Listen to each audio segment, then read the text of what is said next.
In a quiet suburban neighborhood on the outskirts of Atlanta, where oak trees lined the streets and birds chirped at dawn, Emily Johnson grew up as a silent shadow in her own home.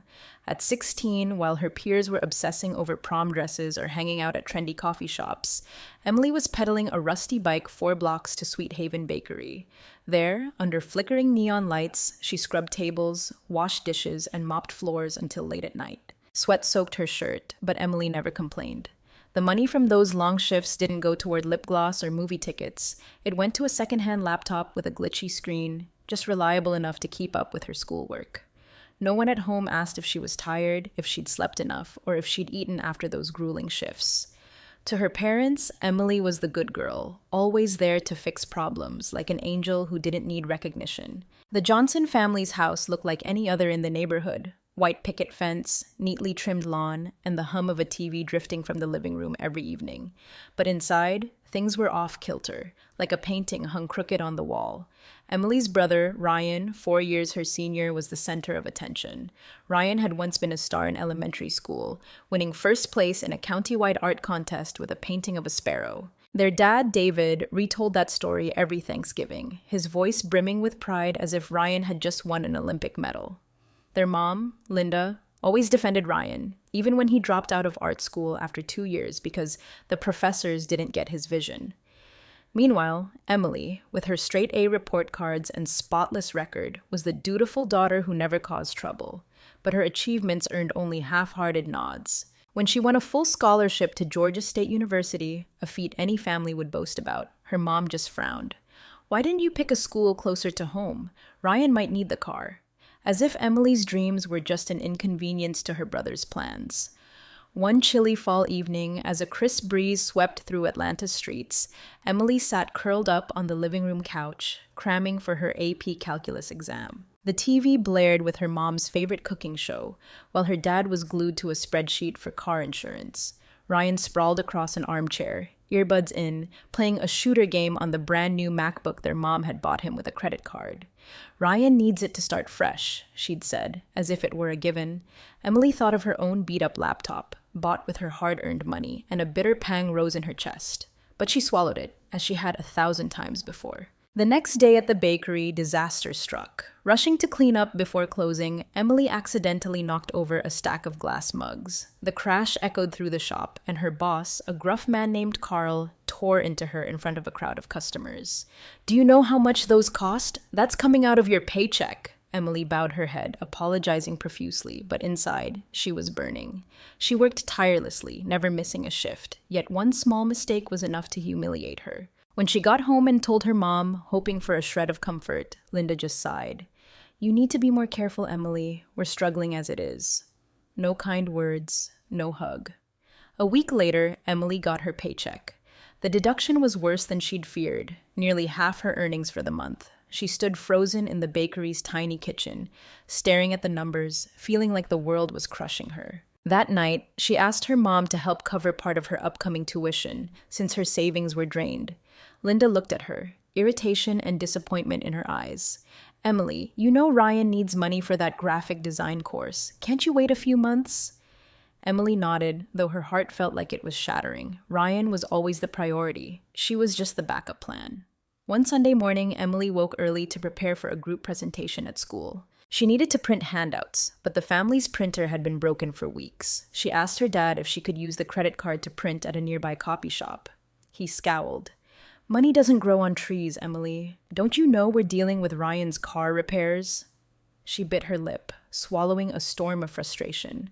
She biked to the school library, waited an hour for the public printer, and made it to the presentation just in time. Her group aced it, but when she shared the news with her parents, all she got was, "That's nice, but don't bug us about money next time."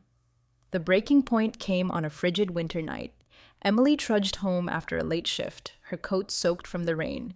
As she stepped inside, her mom blocked the kitchen doorway, hands on hips. "Emily, your dad forgot to pay the electric bill this month. If you don't help, we'll lose power." Emily froze.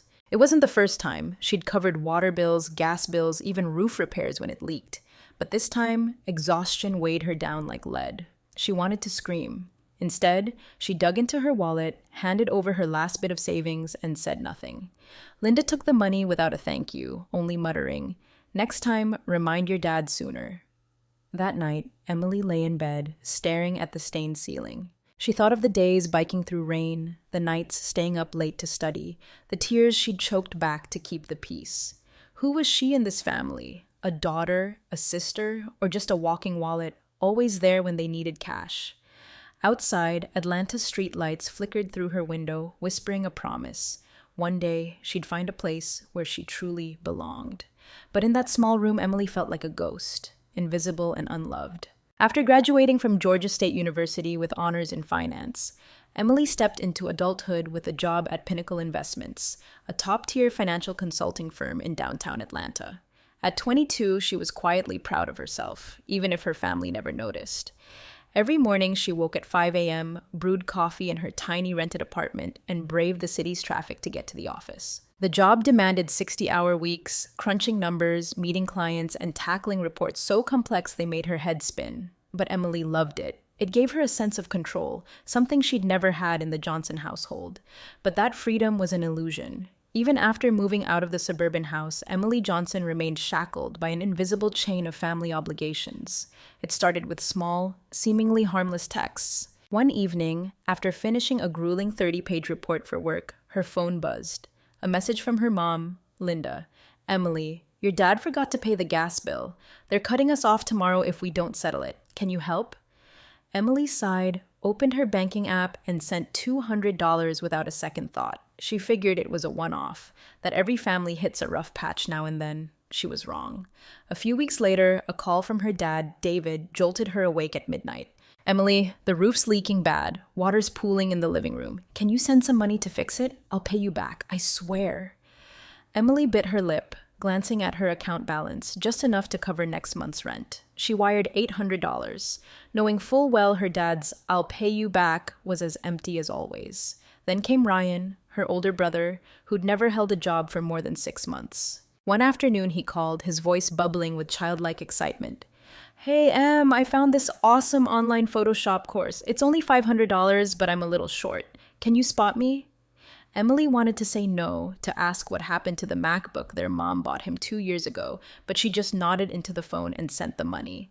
Ryan's promise to pay her back vanished like smoke. Those requests snowballed into a relentless cycle. Electric bills, water bills, car insurance, meds for her dad's chronic back pain, even tickets to a concert Ryan needed to unwind, it all landed on Emily's shoulders. She became the family's bank, an ATM that dispensed cash without a PIN. She sent money regularly, but never got a single thank you. Instead, her mom would text, "Things are tight this month. Can you send a little extra?" Emily started dreading her banking app each morning. Every time she saw her balance dwindle, it felt like a piece of her was slipping away. One day, during a lunch break at the office, Emily got an email from her bank. Her account was on the verge of overdrafting due to an automatic transaction. Panicked, she checked and discovered her mom had added her to the family's account without asking, withdrawing money to cover a credit card debt. She called Linda immediately, her voice trembling. "Mom, why did you take my money without telling me?" Her mom's reply was infuriatingly calm. "You make good money, Emily. It was just a few $100. What? You want us drowning in debt?" Emily hung up, gripping the phone so tightly her knuckles turned white. She felt betrayed, but the words to say no still wouldn't come. The breaking point came on a winter night when Atlanta was blanketed by a rare snowstorm. Emily was working late at Pinnacle Investments, racing to finish a critical project that could earn her a promotion. Her phone buzzed incessantly, but she ignored it, assuming it was another money demand. When she finally checked, there were 12 missed calls from her dad and an urgent text. "Emily, the bank's threatening to foreclose if we don't pay the mortgage this month. You're our only hope." Her heart sank. The house, where she grew up, where she once dreamed of having her own study nook before giving up her room for Ryan, was on the brink of being lost. She called back, her voice shaky. "How much?" Her dad's reply was grim. $980 a month, just for a few months until we're back on our feet. Without hesitation, Emily canceled the deposit on the apartment she'd been saving for and sent the money that night. But a few months stretched into 2 years. Over $20,000 drained from her account, not counting other expenses like furnace repairs, car insurance, or Ryan's birthday when she shelled out for expensive headphones because her mom said, "Ryan deserves to feel special." One weekend, when Emily visited home, she found Ryan lounging on the couch, gaming, while her mom bustled in the kitchen making his favorite steak. Her dad sat at the dining table, retelling the story of Ryan's fifth-grade art contest win. No one asked about her job, the sleepless nights she spent on reports, or the dream of owning a home she'd sacrificed. She stood silently in the kitchen, clutching a bag of groceries she'd bought for the family, feeling like a stranger in her own home. The tension hit its peak one evening when Emily got a text from her mom while standing in a grocery store, debating between instant noodles and a salad to save money. The message read, "Emily, Ryan wants a new camera for an art project. Can you send $200? He needs inspiration." Emily froze in the aisle, her cart empty. She thought of the weeks she'd eaten nothing but noodles, the times she'd turned down drinks with coworkers because she was broke, the tiny apartment she'd never afford. She texted back, "I don't have $2,200, Mom. I'm trying to survive too." Her mom's reply was instant. "You're being selfish, Emily. Ryan's trying, and you're only thinking of yourself." Emily didn't respond. She abandoned her cart, walked out of the store, and stood under the flickering streetlights. The cold wind bit at her skin, but she didn't feel it. Inside, a small but fierce fire burned, whispering that she couldn't live like this anymore. She wasn't a bank, wasn't a savior. She was Emily, a 24-year-old woman who deserved to live for herself.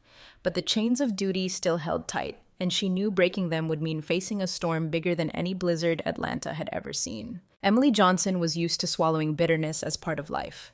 At 26, she was a resilient flower growing in the cracks between duty and exhaustion, but no one in the Johnson family noticed she was wilting. Her job at Pinnacle Investments grew more demanding, with meetings dragging past midnight and reports requiring 3 cups of coffee to stay awake. But every paycheck, every personal dream was sucked into the black hole called family. She paid the mortgage on the suburban house, covered utility bills, bought meds for her dad, and funded Ryan's string of failed art courses. Emily was no longer the 16-year-old biking through rain to work part-time. She was a grown woman, but to her parents and Ryan, she was still just a wallet on legs, always there when they needed her. The cracks in Emily Johnson's world began to show on a Saturday morning as she sat in her small Midtown Atlanta apartment. Sunlight streamed through the window, glinting off a cold cup of coffee on the table. She'd just received an email announcing her promotion at Pinnacle Investments, a major career leap, complete with a higher salary and the chance to lead a team. For the first time in years, Emily felt a spark of hope. Maybe she could finally save enough to buy the cozy apartment she'd dreamed of, a place where she could hang her own paintings and live for herself. But that joy was short-lived. Her phone buzzed with a text from her mom, Linda. "Emily, your dad's back pain is acting up bad. He needs new meds. Can you send $400 right away? He's in a lot of pain." Emily clenched her jaw, her finger hovering over the banking app. She sent the money, but this time a lump rose in her throat. She'd just earned a promotion, but to her family, it meant nothing. To them, she was just a cash machine. The next day, trouble struck at work. During a high-stakes presentation to a major client, Emily's phone kept ringing with calls from Ryan, her brother. She tried to ignore it, but the persistent buzzing threw her off. The client, a stern executive, raised an eyebrow. "Ms. Johnson, if you're not serious about this, we'll take our business elsewhere." Cheeks burning, Emily apologized and ducked into the hallway to call Ryan back. He answered, cool as ever. "Yo, Em, I clipped a pole with the car. Minor damage, but it's gonna cost $1,500 to fix. Can you send it over quick?" Emily was floored. "You crashed the car? Again? How are you gonna pay me back?" Ryan chuckled dismissively. "Come on, you're rolling in it, right? Just help me out this once." She hung up, hands shaking. She stumbled back to the meeting, but her mind was blank. At the end of the day, her boss called her in, voice sharp. "Emily, you've got potential, but today was a misstep. Don't let personal stuff tank your work." She nodded, but inside it felt like a knife twisting. She was sacrificing her career to clean up other people's messes. That night, Emily couldn't sleep. She lay on her couch, staring at the cracked ceiling, her mind churning with numbers. $20,000 for the mortgage, thousands more for bills, car repairs, Ryan's failed art classes. She thought of the week she'd eaten nothing but ramen to afford Ryan's new camera, only for him to ditch his art project 2 months later. She thought of her dream apartment, now as distant as a star in Atlanta's night sky. Then, like a bolt of lightning, a realization hit. She couldn't keep doing this. She wasn't their savior. She was Emily, and she was destroying herself. The breaking point came on a rainy Sunday afternoon when Atlanta was cloaked delicacies. Emily, fresh off a weekend side gig to offset the money she'd sent Ryan, drove to her parents' house with a trunk full of groceries, salmon, fresh greens, and the artisan bread she knew her mom loved. She'd been doing this for 2 years, a ritual to keep the family peace. But today, as she stepped into the kitchen, her mom blocked the doorway, arms crossed, eyes like ice. "Emily, we need to talk. The money you send each month isn't cutting it anymore. This house is falling apart, and you're only giving us that much?" Emily stood frozen, the grocery bags heavy in her arms. "Not cutting it?" she echoed, voice trembling. "Mom, I've paid the mortgage for 2 years, not to mention electric, water, Dad's meds, and Ryan's car repairs. That's not enough." Her dad, David, shuffled in from the living room, his voice low like a news anchor delivering bad news. "You make good money, Emily. You live alone, no one to take care of. Meanwhile, your mom, Ryan, and I are scraping by every day. Don't you think that's unfair?" Blood rushed to Emily's head. She glanced at Ryan, sprawled on the couch, earbuds in, gaming as if this showdown didn't concern him. "What about Ryan?" she snapped, sharper than she meant. "He's just sitting there playing video games while I work myself to death to pay for everything." Ryan yanked off his earbuds, smirking. "Chill out, Em. What's the big deal? It's just pitching in a little. You're acting like the world's ending over a few bucks." Emily whipped around, her eyes blazing. Pitching in goes both ways, Ryan. All you do is take, her mom shouted. "That's enough, Emily. You're being disrespectful. If it's such a burden, then leave, get out, and don't come back." The air in the room turned to stone. Emily looked at her mom, the woman who once sang her lullabies, now standing like an impenetrable wall. She looked at her dad, who taught her to ride a bike, now defending Ryan at all costs. And she looked at Ryan, her brother, who never saw her as a sister, only a funding source. No one called her the good daughter. No one tried to stop her. They'd pushed her to the edge and were waiting to see if she'd jump. Emily set the grocery bags on the table, not bothering to unpack them like she usually did. "Fine," she said, her voice soft as a breeze but sharp as steel. "If that's what you want, I hear you loud and clear. I'm done." She turned and walked out. Rain stung her face, soaking her hair and clothes, but Emily didn't feel the cold. Each step was heavy but resolute, as if she were walking out of an invisible prison. Ryan muttered behind her, "So dramatic." Her mom said nothing. Her dad didn't follow. The door slammed shut, and for the first time in her life, Emily felt weightless. The chains that had bound her for years fell away, dissolving into the Atlanta rain. She didn't drive straight home. Instead, she pulled into a deserted gas station, sitting in her car as the rain drummed on the windshield. She opened her contacts, stared at the names Mom, Dad, Ryan, and slowly hit block. She didn't know what lay ahead, more calls, accusations, or a silence more terrifying than anything. But one thing was certain, this time, she wasn't going back. Not out of pride, but because she'd learned that love isn't blind sacrifice, and freedom begins when you dare to say enough. After that rainy day, Emily Johnson tasted something she'd never known: freedom. It wasn't loud like 4th of July fireworks or dazzling like Atlanta's city lights. Her freedom was quiet, a relieved breath when she no longer had to chase midnight texts for money or endure her family's guilt trips. She moved into a small apartment in Midtown Atlanta, on the 3rd floor of an old building with peeling paint and hallways that smelled of damp wood. The place was nothing special. Creaky floors, a sticky window, and a kitchen so tiny she could barely cook anything beyond scrambled eggs. But to Emily, it was paradise. For the first time, she had a space that was hers alone, where no one knocked to demand cash, where no one made her feel guilty for living her own life. In those first days in her new apartment, Emily Johnson felt like she was learning to live again. Each morning, she woke to the sound of her alarm, brewed coffee in an old percolator, and opened the window to let sunlight flood her small midtown space. Gone were the blaring TV from the family living room, her mom's complaints about unpaid bills, or her dad's coughing fits echoing down the hallway. She started saving, penny by penny, just as she dreamed when she was 16, biking through Atlanta's streets to her part-time job.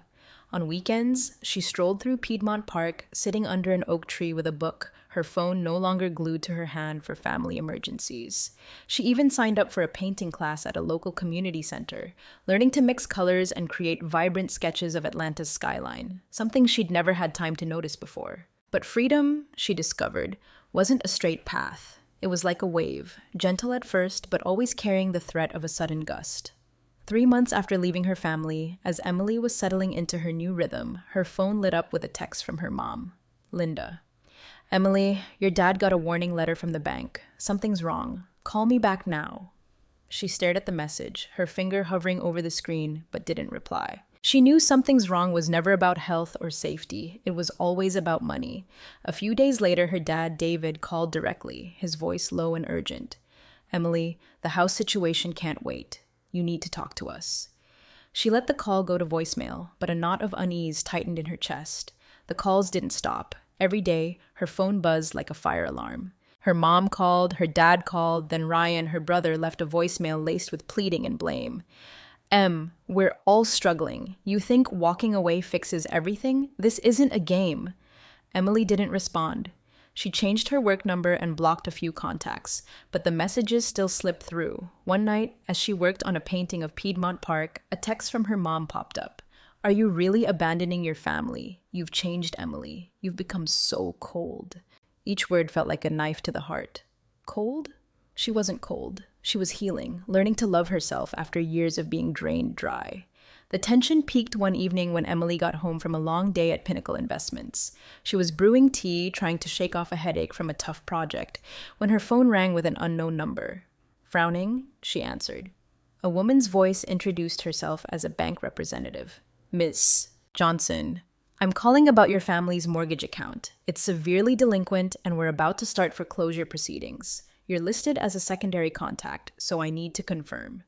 Emily's breath caught, the teacup nearly slipping from her hand. "Foreclosure? I stopped sending money 6 months ago. I'm not involved anymore." The representative hesitated. "I understand, but your name is still on the account. Would you like me to update that?" Emily hung up, her heart pounding. She wasn't just being dragged back into her family's chaos, she was still tethered to a debt she'd fought to escape. That night, she didn't sleep. She sat on her couch, the dim glow of a desk lamp illuminating a painting she'd done, a star-filled Atlanta sky.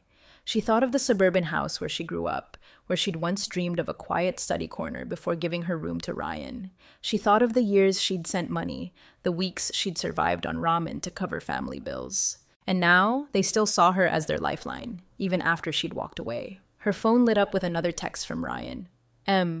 If the house gets foreclosed, that's on you. You know that, right?" She stared at the words, wanting to scream, to smash something. Instead, she turned off the screen, letting the apartment fall into silence. The next day at work, Emily got a call from an old colleague who'd worked with her on a big project. "Emily, I heard you're up for the company's Outstanding Employee Award. Congrats! What are you going to do with that bonus?" She managed a weak smile, but inside, a storm raged. The bonus, money she'd planned to use for a down payment on her dream apartment, was now at risk. Overshadowed by her family's looming demands, she knew if she didn't stand firm, they'd pull her back under, just as they had for a decade. An unexpected encounter shook her over the weekend. While sketching in Piedmont Park, an older woman approached. She introduced herself as Mrs. Carter, a former neighbor of the Johnsons. "You're Emily, aren't you? I heard your mom talking about the house. She said you abandoned them, left them to face foreclosure. But I watched you grow up, and I know how much you've done. Don't let them guilt you." Emily's eyes stung, tears threatening to spill. The stranger's words were a lifeline, but also a wound. Her family wasn't just calling her cold behind her back, they were spreading a narrative that painted her as the villain. That night, Emily sat in her apartment, clutching an old family photo, her parents, and Ryan, beaming during a picnic a decade ago. She'd once believed family was her anchor, but now she saw it was an illusion. She hadn't abandoned them. They'd abandoned her long ago, turning her into a tool instead of a person. She set the photo down, opened her laptop, and wrote a letter to herself. "Emily, you don't owe them anything. You deserve to live." She didn't send it, but each word was a vow that she wouldn't go back, no matter how fierce the family storm grew. Outside, Atlanta's lights twinkled, whispering that freedom comes at a cost, but it's a price worth paying. Emily knew the days ahead wouldn't be easy. The calls, the accusations, the guilt, they'd keep coming. But she'd chosen her path, and this time she'd walk it with her head held high. Emily Johnson had thought freedom was the sunlight pouring through her midtown apartment window, the afternoons painting in Piedmont Park, the fragrant coffee uninterrupted by texts demanding money. But she soon realized freedom wasn't a destination, it was a fight. 6 months after walking away from the suburban Atlanta house, cutting all financial ties with her family, Emily felt the weight of silence. It wasn't the sweet calm of those early days, but a heavy stillness, like the sky before a storm. The calls from her parents and Ryan had shifted from pleas to sharp daggers, each word designed to make her doubt herself. The storm broke on a Monday afternoon as Emily Johnson left the Pinnacle Investments office after a grueling meeting. She was daydreaming about a quiet evening with hot tea and her favorite TV show when her phone lit up with a text from her dad. David. Emily, why haven't you paid the mortgage this month? The bank's breathing down our necks. You need to do something now. She froze in the hallway, the floor seeming to crumble beneath her. She'd stopped sending money 6 months ago, made it clear she was done being the family's savior. So why was her dad texting as if she were still on the hook? She didn't reply, but a sick feeling churned in her gut. This time, she wasn't going to guess. She wanted the truth. That night, Emily sat on her couch, the dim glow of a desk lamp casting shadows across her laptop. With a cold cup of tea in hand, she logged into her dad's bank account, the one she'd used to send mortgage payments for 2 years. She'd never checked the transaction history before, always trusting that her money was used as promised. She was their daughter. Why would she doubt them? But when the screen loaded, her heart stopped. The last mortgage payment was 8 months ago, before she'd even stopped sending money. She scrolled down, checking each line. In the final 3 months she'd sent funds, nearly $3,000 had hit the account, but not a single cent went toward the house. Her money had vanished, as if it had never existed.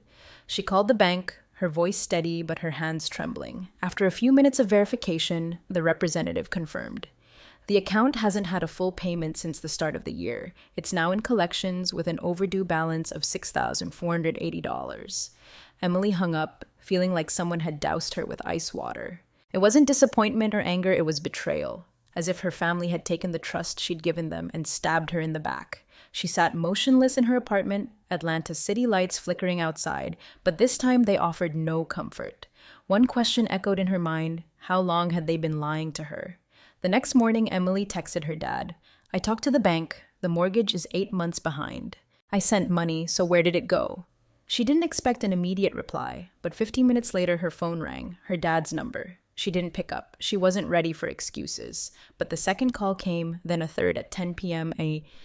And she knew they wouldn't stop. Emily took a deep breath, her hands ice cold, and pressed answer. She wanted the truth, and this time she wouldn't let them dodge it. Emily, it's Dad. David's voice was low and strained, like he was walking on thin ice. I guess you know about the bank. She kept her tone even, though her heart pounded. I don't just know. I confirmed it. The mortgage is 8 months overdue. I sent money, so where did it go? He hesitated, then sighed. You're upset. I get it, but it's not what you think. Emily almost laughed, a bitter, hollow sound. Not what I think? I sent money for the house. The house didn't get paid. What part of that isn't true? Suddenly, her mom, Linda, cut in, as if she'd snatched the phone. Emily, don't you dare talk to your father like that. You don't understand anything. Everything fell apart when you walked out. Emily clenched her teeth. Walked out? Or when I stopped paying for everyone to live comfortably? Mom, I did everything, and you still said it wasn't enough. Linda's voice rose to a shriek. Don't you speak to me that way. Ryan lost his job. Your dad's back is killing him. The house is crumbling, and you turned your back on us. You're my daughter. How could you? Emily's chest felt like it might explode, but she kept her voice low, cutting. No, Mom. I turned my back after you drained every cent from me, after you said it was never enough. I'm not obligated to bankroll everyone's bad choices. And you lied to me. The money I sent didn't go to the house. Where did it go? Silence. A long, heavy pause, so deep Emily thought her mom had hung up. Then Ryan's voice barged in, sharp as a blade. You're blowing this way out of proportion. Mom and Dad just need time, and you're acting like the world owes you something. Emily let out a dry, joyless laugh. The world doesn't owe me, but that house sure does. You call me selfish? I was stupid for too long, Ryan. Her dad came back, his voice weary. We messed up, okay? But you're all we've got. I'll pay you back, I promise. Emily gripped the phone, her knuckles white. Pay me back? She echoed, her voice like ice. How many times have you promised that? How many times was it just this once, only for there to be a next time? David's tone shifted, almost pleading. Emily, if you don't help, we'll lose the house. You want your parents out on the street. The words hit like a punch to the gut. She saw the suburban house flash in her mind, the kitchen where her mom once baked cookies, the backyard where her dad taught her to ride a bike. But then she remembered the nights eating ramen, the dreams she'd canceled, and the truth that her money had been used for something other than the house. Then lose it, she said, her voice clear despite the weight in her chest. It's not my responsibility anymore. Her mom started sobbing, the theatrical tears Emily had heard 100 times. Ryan muttered something, probably heartless. Her dad tried to speak again, but Emily was done listening. Their voices were like echoes from a world she no longer belonged to. She took a deep breath. I've done enough. Not because I'm cruel, but because I deserve to live. You all need to learn to survive without me. She hung up, not in anger, but in peace, as if she'd finally set down a burden she'd carried far too long. But the truth didn't end there. 2 days later, while Emily was at the office, an email arrived from an unfamiliar address. Subject: The truth about your family. Curiosity mixed with dread, she opened it. The sender claimed to be an old friend of her mom's, someone who'd cut ties with the Johnsons years ago. The email read, Emily, I heard your mom say you abandoned the family, left them to face foreclosure. But I know the truth. Your mom used your money to pay off Ryan's gambling debts. You deserve to know. Attached was a screenshot of a bank transaction, showing a large sum from her dad's account transferred to an online betting platform. Emily sat frozen, her hands trembling so badly the mouse slipped from her grasp. Gambling. Ryan wasn't just jobless or irresponsible, he was addicted to gambling, and her parents had used her money to cover it up. It felt like the world shattered around her. All those years of sacrifice, the sleepless nights, the dreams she'd buried, all to fuel a lie. She wanted to scream, to call her parents and demand answers, but she stopped herself. She knew no matter what she said, they'd twist it, make her feel guilty again. That night, Emily didn't sleep. She sat on her couch, staring at her painting of Atlanta's skyline, now a reminder of how far she'd come. She opened her laptop and began documenting every payment she'd ever sent her family, like a ledger for a debt that would never be repaid. Not to demand it back, but to remind herself she wasn't wrong to walk away. She wasn't cold. She wasn't heartless. She was someone who'd given too much, and now she was taking herself back. Outside, Atlanta's lights twinkled, whispering that truth, however painful, was the flame lighting her path forward. Emily knew the days ahead would be tough. Her family wouldn't let go easily. But this time, she was ready to face them, not as their savior, but as Emily Johnson, a woman who'd found strength in her own wounds. Emily sat frozen, her hands trembling so violently that the computer mouse clattered to the desk. Gambling. Ryan wasn't just unemployed or irresponsible, he was addicted to gambling, and her parents had used her money to cover it up. It felt like the world crumbled around her. All those years of sacrifice, the sleepless nights, the dreams she'd buried, all to prop up a lie. She wanted to scream, to call her parents and confront them, but she stopped herself. She knew, no matter what she said, they'd turn it around, make her feel guilty again. That night, Emily didn't sleep. She sat on her couch, staring at the painting of Atlanta's skyline she'd created, now a reminder of how far she'd come. She opened her laptop and began documenting every transaction she'd ever sent her family, like a ledger for a debt she knew would never be repaid. Not to demand the money back, but to remind herself she wasn't wrong to walk away. She wasn't cold. She wasn't heartless. She was someone who'd given too much, and now she was reclaiming herself. Outside, Atlanta's lights twinkled, whispering that truth, however painful, was the flame lighting her path forward. Emily knew the days ahead would be tough. Her family wouldn't let go easily. But this time, she was ready to face them, not as their savior, but as Emily Johnson, a woman who'd found strength in her own scars. The morning after that fateful call with her family, Emily woke early, before dawn crept through Atlanta's skyscrapers. She brewed coffee and stood on her tiny midtown balcony, watching the city stir under a golden sunrise. Her apartment was as modest as ever, creaky hardwood floors, a sticky window, and the worn-out couch where she often painted. But today, something felt different. It wasn't that the apartment had suddenly become grand, it was that, for the first time, she truly felt it was home, a sanctuary no one could invade, a place where she could be herself. Freedom, she realized, wasn't loud laughter or carefree dancing. It was gentle, like the first breath after breaking the surface of water, and Emily was learning to breathe deeper each day. But freedom didn't erase the scars. When night fell, when her work at Pinnacle Investments no longer filled her mind, Emily faced the questions she'd tried to avoid. She'd cut off all contact with her family, leaving the suburban house, where she'd grown up, where she'd once dreamed, on the brink of foreclosure. She'd left her parents, who'd raised her, and Ryan, her brother, to face the consequences of their choices. She'd been the backbone, holding the family together for nearly a decade. Now she was the one who let go. Had she gone too far? Was she too harsh? Those questions lingered like shadows, trailing her in quiet moments. One evening, Emily opened her voicemail, untouched for weeks. Her mom's voice, Linda's, trembled but cut like a blade. "Emily, you'll regret this. That house means everything to me. You can't do this to your family." Next was her dad, David, sounding exhausted. "We're out of options, Emily. If you don't help, we'll lose it all." And Ryan, brief but venomous. "You're letting this family sink because of your ego. Congrats." She listened to every word, not skipping a single one. But this time, she didn't cry. She just felt weary, as if their words were the final bricks in a wall they'd built to trap her. She thought back to the years gone by, the sleepless nights working to pay bills, the vacations she'd canceled to send money for Ryan, the moments her mom looked at her with disappointment when she admitted she was exhausted. They'd called her the pride of the family, but that pride never came with gratitude, only a shield to cover their mistakes. She remembered the email from her mom's old friend, revealing that her money had been used to pay Ryan's gambling debts. That truth was a fire, burning away the last illusions she had about her family. But it left ashes, fragments of memories from happier days when her mom baked cookies in the kitchen, when her dad taught her to ride a bike, when Ryan was the big brother who drew pictures with her under an oak tree. An unexpected encounter shook her one afternoon in Piedmont Park, where she was sketching an old bridge. An older man in a wool coat approached and introduced himself as Mr. Harris, a lawyer who'd worked with her dad years ago. He sat on the bench beside her, his voice steady. "You're Emily, right? I heard about your family. The bank's about to foreclose on the house, but I want you to know your dad had a chance to save it. A friend of mine at the bank said he turned down a debt restructuring plan because he was sure you'd come back and pay it all."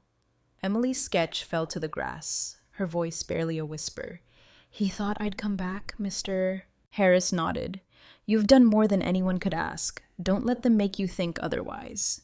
His words were a beacon, but also a wound. Emily realized her family hadn't just lied about the money. They'd gambled their future on the belief that she'd never truly leave. They didn't just want her money, they wanted her, chained forever to the role of rescuer. Back at her apartment, she sat on the edge of her bed, running her fingers over an old blanket her mom had tucked around her as a child. The old question resurfaced. If they lost the house, if she got a call saying her parents were homeless, would she feel guilty? She'd kept them afloat for nearly a decade. That couldn't be erased by 6 months of absence. But guilt, like an uninvited guest, still crept into her mind. One night, as Atlanta drowned in a torrential downpour, Emily received a handwritten letter at her apartment. The envelope was crumpled, her mom's handwriting scrawled across it. Inside was a brief note, each word a needle. "Emily, you're my pride, but you're killing this family. The house is almost gone. Ryan's falling apart. Your dad can't sleep. If you have any love left, come back." Tucked inside was an old photo, Emily at 10, standing between her parents and Ryan, all smiling during a park outing. Tears rolled down her face as she stared at it, not because of her mom's words, but because she realized the little girl in the photo had grown into someone her family never truly loved. They only loved what she could give. She didn't reply to the letter. Instead, she opened her laptop and began to write, not to her mom, dad, or Ryan, but to herself. She wrote about the years of sacrifice, the pain of betrayal, and the strength she'd found in walking away. She wrote, "Emily, you're not anyone's hero, you're your own hero, and that's enough." She saved the file, naming it My Journey, and felt a piece of her heart mend. The next day at work, Emily learned she'd won Pinnacle Investments' Outstanding Employee Award, along with a hefty bonus. She smiled, for the first time not thinking about sending the money to her family. Instead, she called a real estate agent to schedule a viewing for a small apartment in East Atlanta, a place where she could hang her paintings, grow a little herb garden, and live unburdened by the past. As she left the office, she saw a text from Ryan. "The house is foreclosed. Hope you're happy." She read it, but didn't respond. She wasn't happy, but she wasn't guilty either. She was free. Emily didn't share her story for praise or to prove she was right. She just wanted to understand herself, the scars she carried, and the fact that she wasn't alone. Were there others out there who'd borne the weight of an entire family, who'd been called heartless just for saying no? If she could sit with them, she'd ask, "Did you do the right thing? When you chose yourself, were you afraid of the cost?" She didn't have all the answers, but she knew one thing. Every step she took, however painful, brought her closer to the Emily she wanted to be. Outside, Atlanta's lights shimmered like stars guiding her way. Emily stood on her balcony, took a deep breath, and smiled. The road ahead was long, but this time she'd walk it with a lighter heart and eyes fixed on the future.